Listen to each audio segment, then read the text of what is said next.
hurler à la page 425 et je t'explique pourquoi. Catherine Doyle et Catherine Weber, je suis en train de me rendre compte qu'en fait elles ont le même prénom. Ce livre parle de jumelles et a été écrit par Catherine et Catherine. Mais en tout cas, Catherine Weber et Catherine Doyle ont écrit ce deuxième volet de la trilogie de Twin Crown. Donc là, c'est le deuxième. Le dernier vient de sortir tout récemment, il est rouge, magnifique. Déjà, visuellement, c'est un magnifique roman. Je le trouve somptueux. Je vais vous faire un petit remake du premier pour vous expliquer un petit peu là. On est dans un monde complètement fantastique, créé de toutes pièces. Deux jumelles, en fait, qui ont été séparées à la naissance.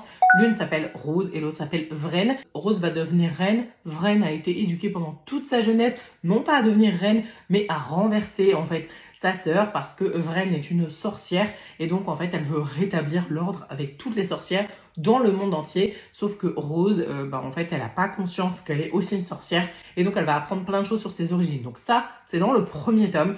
Donc le deuxième, évidemment vous en douterez, on est sur la suite où là pour le coup elles travaillent vraiment mais de concert, elles travaillent ensemble. Par contre on a en fait deux points de vue. Au départ sur le premier livre ça m'a vraiment dérangé. Je pense qu'en fait, on a une Catherine qui écrit le point de vue de Vraine et une autre Catherine qui écrit le point de vue de Rose. Et j'ai trouvé vraiment le point de vue de Vraine, particulièrement dans celui-ci, extrêmement piquant, hyper intéressant et beaucoup moins gnangnan que j'avais trouvé en fait sur le premier tome. Donc vraiment pour moi, c'est une super belle révélation. Et alors, je vous disais au début de la vidéo, à la page 425, mais j'ai crié parce qu'en réalité, on est sur non pas une, mais deux romantésies, puisque vous avez deux protas principales.